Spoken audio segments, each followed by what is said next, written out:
Hello and welcome to Berber History and Tradition. Today, we will explore a fascinating and little-known topic, Karl Marx's interest in the social and economic structures of Kabylia. A society whose organization piqued the curiosity of one of the greatest thinkers of the 19th century. Get comfortable, because we are about to dive into a rarely told story.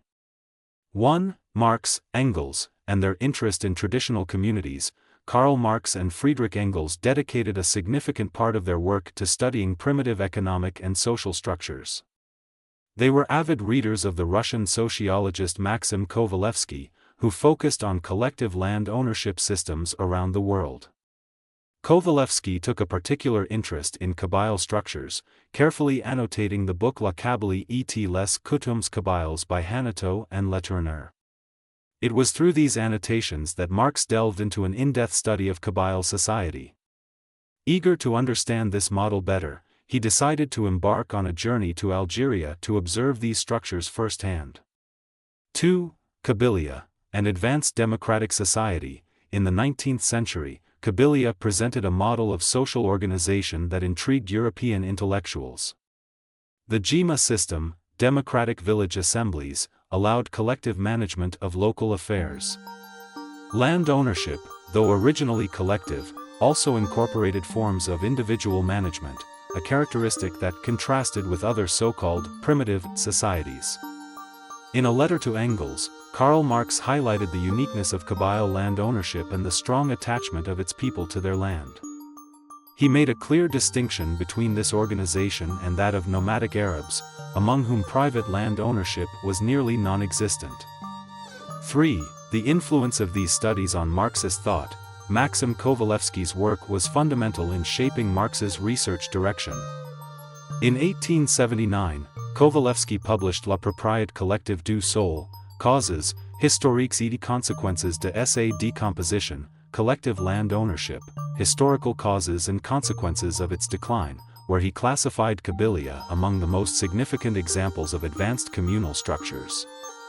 René Galissat, a historian specializing in Marxism, asserts that this book represents a high point in the comparative study of agrarian communities.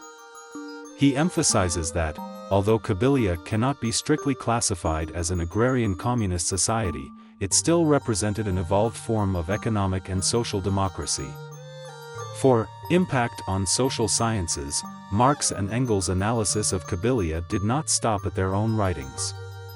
Later, Rosa Luxembourg also drew inspiration from Kowalewski's work and referenced Kabylia as an example of a community-based economic system. This perspective deeply influenced German and Russian schools of thought. In France, this analysis was further developed by leading social scientists, notably Émile Durkheim. In his book The Division of Labor in Society, he cited the Kabyles and their way of life as an example of a society that had surpassed the stage of primitive communities while maintaining a collective social organization. Conclusion: thus, Karl Marx's visit to Kabylia, though little known, was part of a scientific and intellectual endeavor that profoundly influenced the understanding of traditional social structures. This study highlighted the uniqueness of the Kabyle model and its importance in the history of collective economic forms. If you enjoyed this historical exploration, don't hesitate to like, comment, and share this video.